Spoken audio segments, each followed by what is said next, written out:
Hi everyone, Aaron here for Zollotech, and this week we have a lot to talk about with the upcoming Siri 2.0 update, Apple's next releases, as well as new Macs and more. This is your weekly Apple News update for the week of February 2nd, 2026. Apple had their earnings call this past week, and Apple had their first quarter earnings call, which saw record profits. They made $42.1 billion in profit on $143.8 billion in revenue, and this was actually up 16% year over year. And as I mentioned in the weekend follow-up video, Tim Cook said iPhone demand was simply staggering. It greatly beat what Apple expected.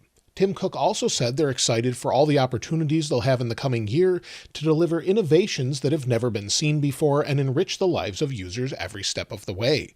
Whether they mean a folding iPhone or something completely unexpected, we don't know, but this year could be very exciting as far as product releases. Apple also said in their earnings call that the huge increase in RAM and storage prices have had minimal impact on Apple's gross margin at the end of 2025, but he does expect some impact in the next quarter. Whether or not that means they'll raise prices, we don't know. Recent reports suggest they won't, but then of course if RAM prices continue to surge, we definitely could see some sort of change there. And as far as best-selling iPhones, well, last year, the iPhone 16 was the best-selling smartphone in the world in 2025. This is according to a report by Counterpoint Research, where Apple owned 19% of the market for 2025 and 7 of the top 10 places for the best-selling smartphones. Samsung occupied the other 3 spots, so pretty great year for Apple, and a lot more iPhone 16 sales than I think many of us expected. Apple CarPlay Ultra is expected to come to new vehicles this year. The only car currently with CarPlay Ultra is the Aston Martin DBX, but later this year, Genesis, Hyundai, and Kia will begin to roll it out in some of their vehicles. This is where Apple takes over complete control of the car, so instead of just pairing your phone, it takes over the gauges, but they're customized by the different manufacturers. However, it is a fairly standard sort of set of graphics that Apple allows them to use, but you can see more about it on their website. I'll link in the description, and it's something that I think is great for regular cars, not so much for high-end cars as you want sort of a unique experience. But it'll be great to have this as an option in many different cars, where some manufacturers are saying you'll be able to use the standard gauges, or you can switch to CarPlay Ultra gauges. A recent auction sold a check signed by Steve Jobs for $2.4 million. On RR Auctions, you can see the results here, where it says Steve Jobs and Steve Wozniak, historic signed, 1976, Apple Computer check number 1 to Howard Canton, designer of the Apple I printed circuit board. If we scroll down, it sold for $2,409,886. That's pretty crazy, but it is a significant check, as this is from their first bank account that Apple opened a few weeks before Apple was founded as a company. So the check again was to Howard Canton, who helped provide some of those circuit board designs. Apple this week shared a new video for Chinese New Year. You can see on their Apple YouTube channel where it says shot on iPhone 17 Pro, Chinese New Year, glad I met you. And then they sort of have a behind the scenes or backstage pass on this as well. So be sure to check it out if you want to. It's 12 minutes long with a 3-minute behind the scenes video as well. Apple updated their order page for MacBook this past week. It's more similar to what we have with iPhone. So if we go to Macs, for example, go to Mac, MacBook Pro, go to Buy, and you'll see here it's much more like when you're ordering an iPhone. This sounds good in theory, but if you go in here and select, maybe we'll pick your favorite color, scroll down, pick maybe a nano texture display, and you can scroll down and pick different things. But it gets a little more complicated as you start to select the chip and RAM sizes. So if we select the 16-core CPU, 40-core GPU, scroll down even more, you now have to edit the unified memory. So it's not super confusing, but it's just not all laid out at once, so you could see it more easily. It does make it very similar to what we had before as far as iPhone ordering and much more though. But let me know what you think of that in the comments. I don't like how many taps it is to sort of get through this overall setup. I'd love to just pick maybe some main configured options, but they've changed it and made it similar. Also, if you're in the UK, Apple has recently made some changes with how you can buy phones. You'll see it says a new chapter for upgrades. The iPhone upgrade program is coming to an end, but we think you'll love what's next. So they're changing the way they have the upgrade program to basic financing, and you'll see introducing the flexible finance account. So it's a little bit different now if you're in the UK, how you can upgrade to your next phone, but it does have a 20-month plan, 30-month plan, and other things here as well. When it comes to weekly Apple deals, Apple has discounted the iPad mini 7th generation or iPad mini 7, $100 off. You can buy it on Amazon, sold by Apple. Also, the Apple Watch Series 11 is down to $299 to start. There's also discounts on AirPods Pro 3 and many other things as well. I'll link those in the description if you're looking for a new Mac or maybe an iPad or other things. There's some pretty good deals overall, so be sure to check them out in the description. Apple this week continues to push out updates to older devices. Last week, they pushed out quite a few that allow you to continue to use Messages and FaceTime on your phone, as it was a certificate update with older devices and critical to install if you want to use those services. However, they then soon pulled some of those updates as they had some issues connecting to Telstra in Australia. Later on, they pushed the updates back out, with the exception of iOS 16.7.13. However, today they've released iOS 16.7.14 along with iPadOS 16.7.14 to address the same issue. So those are available now on older devices along with quite a few other updates as well. watchOS 6.3.1, watchOS 9.6.4, and watchOS 10.6.2 were all released today as well, along with macOS 11.7.1 and a macOS Catalina security update. So Apple continues to push some updates to older devices to keep them running, and maybe in the future they'll continue to do this for even longer and longer just to keep your Mac running or different devices over time. But when it comes to the latest releases, iOS 26.3 Beta 4 or RC could release anytime. We could see it later today or sometime tomorrow. That's typically what we would expect, with possibly the RC releasing, and if it does, we can expect a public release in February 9th or 10th.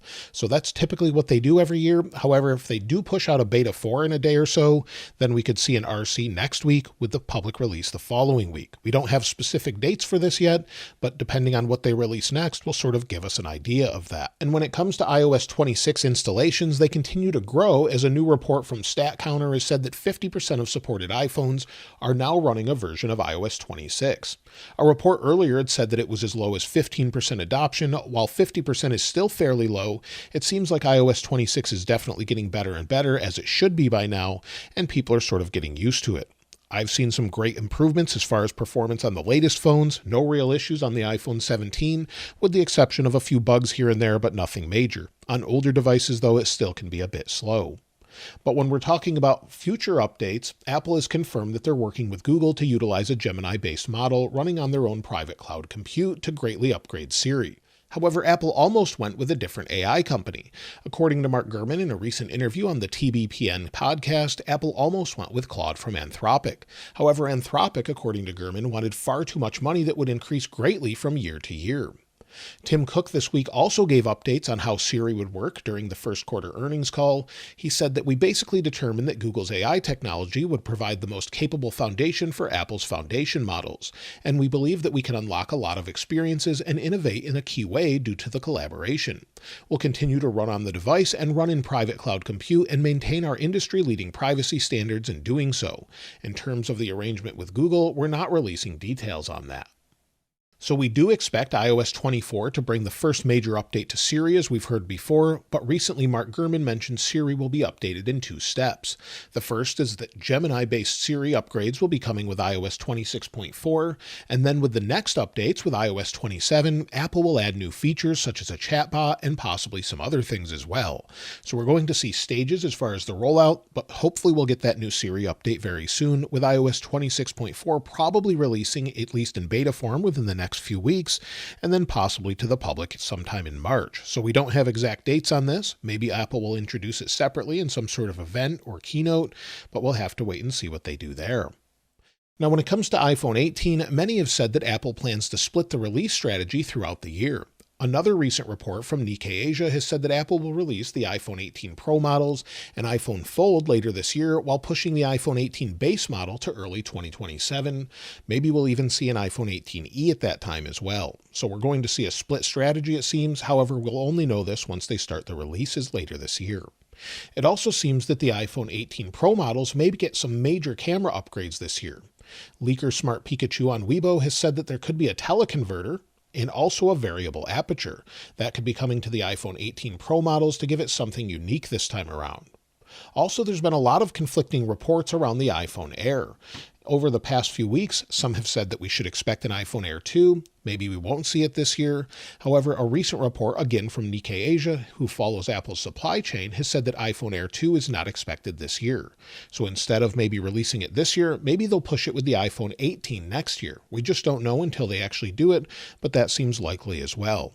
I definitely would welcome a split strategy, as it would help with reviews and things like that, and give people more time as far as upgrading. Apple is also working on a thinner Face ID module for the next iteration of the iPhone Air, according to Instant Digital on Weibo. If they can make it even thinner, take up less space, that would give more room for things such as a larger battery and maybe enhanced cameras as well, with an additional camera with an ultra-wide. So that wouldn't surprise me if they do that and maybe push it into the following year. When it comes to the iPhone Fold, well, the folding phone is expected to come later this year, but a new leak from Fixed Focus Digital has said to expect the largest iPhone battery ever. The leaker has said the battery could be over 5,500 milliamp hours, and if they're correct, this would make the iPhone Fold get through the day, where some other foldables just can't do that as easily. So that would be welcome, especially if they put some new battery tech in the iPhone Air, as well as the Fold that's expected to kind of be two of these together. Also today, the same leaker gave a lot more information about what to expect from the Fold, saying that the volume buttons will be on the top edge, aligned to the right, and this would be similar to what we have with the iPad mini. So we could have volume buttons here, but maybe over on this side, with their Touch ID sensor being on the side. They're saying we could see a Touch ID sensor on the side, along with our power sleep wake button, and then camera control on the same side as well. However, on the other side, they expect nothing, just like the iPad mini. So a very similar layout here, but with the power sleep wake button on the side. Also, they're saying that the back has two cameras. So just like the iPhone Air, they're saying it has a similar camera bump with a flash, but two cameras as well. That's also black on a white phone. So there could be just a black camera bump on a white phone with the next iPhone Fold or the first iPhone Fold. But again, some of these things could change before it releases. But we should expect this to be later this year at this point. Mark Gurman also said this week that Apple is working on a flip-style folding phone as well. Whether or not they actually release it, we don't know. They're just investigating it, looking into it, and I'm sure they have prototypes. But of course, if they don't find that it's good enough, they won't release it. When it comes to the chipsets inside of iPhones and other devices, Apple has worked with TSMC to produce its Apple Silicon for years. But now Apple is exploring other companies to help produce its lower-end chips, according to the Wall Street Journal. We don't know who the other companies are specifically. However, recently it's been said they're working with Intel, as they have room in their chip fabs to actually maybe make some of those. So they would be Apple designs, same as TSMC makes for Apple, but they would make them in different chip fabrication locations. So that's something we could see in the near future. Many of us are looking forward to updated MacBooks. They could be launching very soon. Some had thought they'd already be out, but in the Power On newsletter this weekend, Mark Gurman said that the M5 Pro and M5 Max MacBook Pros are expected to launch with macOS 26.3. Based on the current software release cycle, that would mean within a couple weeks at this point. So with those new Macs, we could finally see updated studio displays as well, as Mark Gurman pointed out that the shipping times have slipped to late February or early March. Later in the year, though, we could see a big update to the MacBook Pro with OLED displays, new chipsets with the M6 and more. We don't know exactly what to expect in the next week or so, but it looks like the Mac shipping times have slipped, just like the displays as well. So I would definitely welcome a high-end display with ProMotion this time around. Apple's long-rumored home devices could now be coming as soon as spring, according to Wayne Ma at The Information.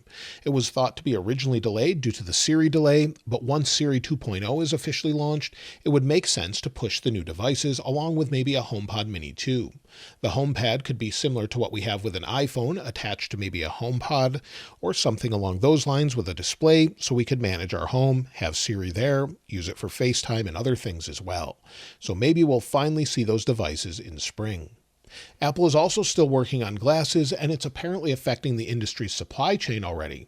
According to DigiTimes, the smart glasses are set to release at the end of 2026, and Apple is gearing up to build those as well. What they entail, we don't know exactly, but we expect them to be similar to Meta glasses, where we'll have an assistant and then also maybe a camera to tell us what's around us and use it as a photo camera as well. So hopefully we'll finally see iOS 26.3 getting closer to release this week, and hopefully we'll see some new products such as Macs and more very, very soon. Let me know what you're looking forward to in the comments below, and of course I'll link this wallpaper in the description like I normally do. If you haven't subscribed already though, please subscribe, and if you enjoyed the video, please give it a like. As always, thanks for watching. This is Aaron. I'll see you next time.